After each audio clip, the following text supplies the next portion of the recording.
the Adventurous Nurse. Today I'm going to be breaking down all that you need to know to help you prepare for and pass the NCLEX-RN exam on your very first attempt.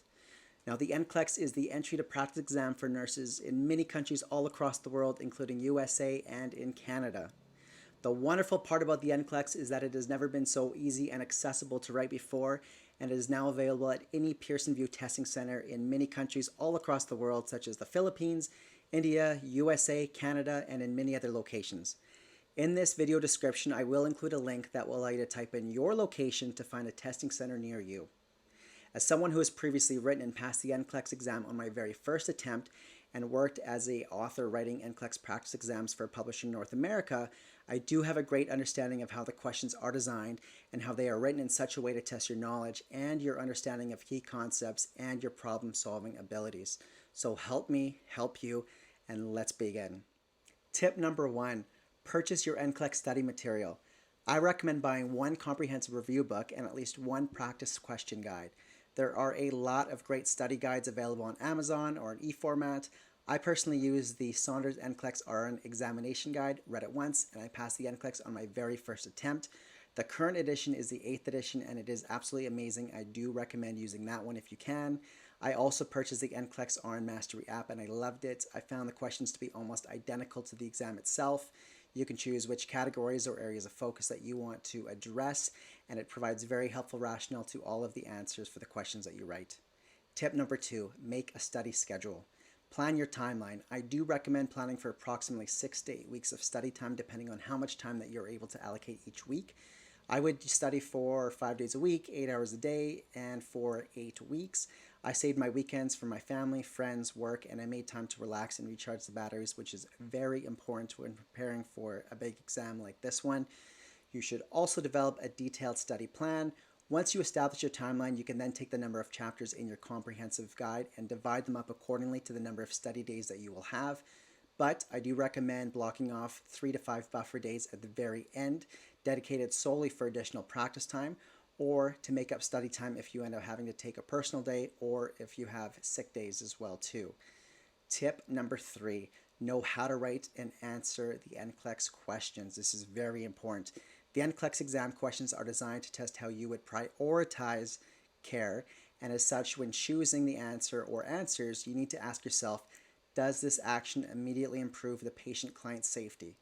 Your strategy to answering questions should always consider the ABCs, Maslow's hierarchy of needs, the nursing process, and client safety strategies. So for your ABCs, ask yourself if the question is asking you something specifically related to airway, breathing, or circulation.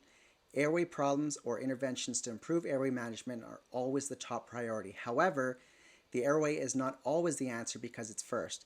If the airway and breathing are not the problem in the situation, but circulation is impaired, don't simply pick airway because it's the first action with the ABCs. Pick the answer related to the action that will improve the circulation of the patient identified.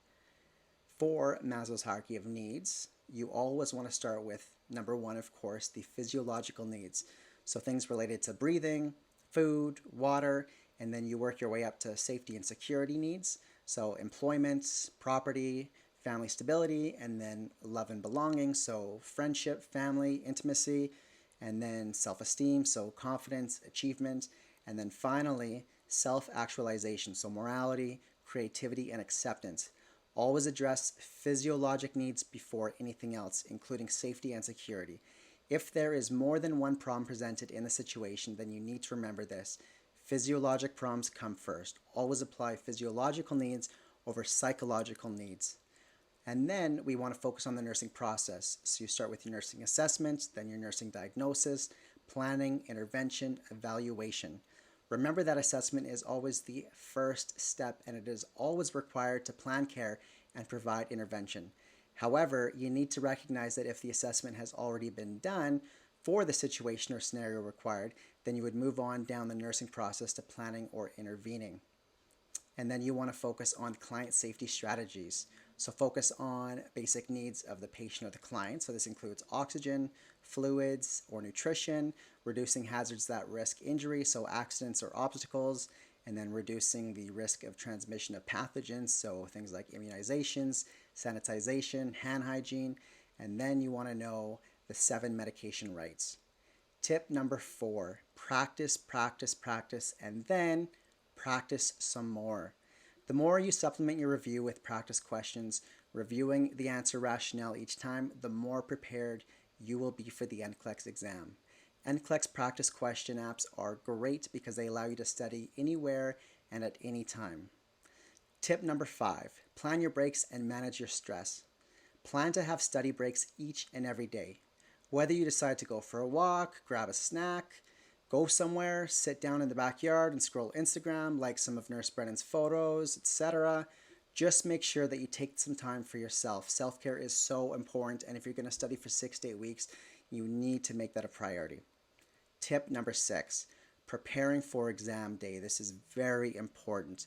Save all of your mental energy and stress and focus for the NCLEX itself. So to do this, let's first eliminate or reduce all other possible stressors leading up to anything related to the exam day itself. So for sleep, plan on getting a good sleep the night before the exam and set multiple alarm clocks. There's nothing worse than for whatever reason there being a power outage and your alarm clock doesn't wake you up. That's not something that you want to happen. For nutrition and fluids, make sure that you have many healthy snacks and fluids available while you study, and especially on exam day. You shouldn't have to stress about this the morning of what you're going to eat, so have these snacks and fluids ready the night before. The next thing is to confirm the location and parking situation. Just like starting a new job, you should drive to the location beforehand, assess parking, know how long of a walk it's going to be from your car to the building. I couldn't think of a bigger nightmare than arriving to the NCLEX exam site and then trying to figure out how you're going to get to the location, and it's going to take you 20 minutes to walk there and running behind. And this is not an exam that you can show up a few minutes late for. If you're not there beforehand, you will not be allowed to write it. Have your government issued ID ready. You need to confirm your ID when entering the testing station. They may also take your finger or palm prints every time you enter or leave the testing center, so just be aware of that. And don't bring anything that you don't need. The testing centers will have lockers, but it's best not to bring anything that you don't need. You are not allowed chapstick inside the testing center, so if you do have a Blistex addiction like me, make sure you slap some extra Blistex on beforehand. That was a tough hour and a half, but I made it through, and so can you. I'm going to leave you with 12 helpful hints to help you pass the NCLEX-RN exam. Hint number 1, ask yourself, what exactly is the question asking of me? Do not read into the question for more than what it is. Keep it simple. Number 2, don't look into any patterns. There is a possibility that you could have a number of select all that apply questions in a row, all with 4 correct answers. Number 3, highlight keywords to help you prioritize what your action answers will be. So words like first, early, or best. Number 4, recognize absolute words in the answers. Words like only, never, always, none, ever, must, cannot. It is extremely rare that an absolute exists in healthcare, so it is very unlikely that this will be the answer. Number 5, eliminate the answers that you are certain to be incorrect in multiple choice questions immediately. This automatically increases your odds of getting the question right from 25 to 33 or even 50%. At least one answer is typically clearly wrong. Number 6, focus on answers that directly affect the client. Number 7, always read the question and answers twice to make sure that you don't miss any keywords such as distractors, absolutes, or action words. Number 8, rely on your memory for multiple choice questions, as this style of question is more likely to be designed to test your knowledge and your memory. Read the questions and attempt to recall the answer in your head before looking at the answers provided in the question itself. You should then choose the answer most similar to the one that you recalled before beginning to second guess yourself, as they will try and trick you into believing that most of the answers provided could be correct. Number 9, answer every question and do not skip any. You do not have the option to go back and review your questions. Once you click submit, it is officially done. Number 10, when presenting with select all that apply questions, the majority of the answers will likely somewhat relate to the situation of the client, but you need to determine which ones directly relate to the situation or the client. Number 11, most questions can be answered in 2 minutes or less, so do not spend an excessive period of time thinking about the question. Eliminate the answers that you know are wrong. Ask yourself if the ABCs, focusing on the airway first, Maslow's hierarchy of needs, focusing on the physiologic need first, or the nursing process can be applied, focusing on the assessment first, or if it is a safety question. Make an educated guess from there. Even if you don't know what the content is that the question is asking of you, you can often answer the question simply by applying the above strategies. And number 12, after you decide on the answer, reread the question and ask yourself if the answer or answers you choose are both reasonable and realistic. Thank you very much for taking time with me to review this video and to help you prepare for and pass the NCLEX-RN exam. Please subscribe to my YouTube channel and follow me on Instagram at nurse.brennan. That's nurse.brennan, and message me if you have any questions at all. I'm always happy to help.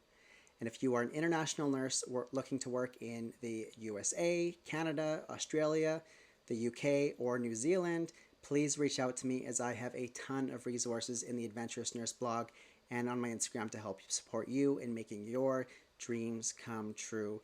I'll see all of you real soon. Thank you so much.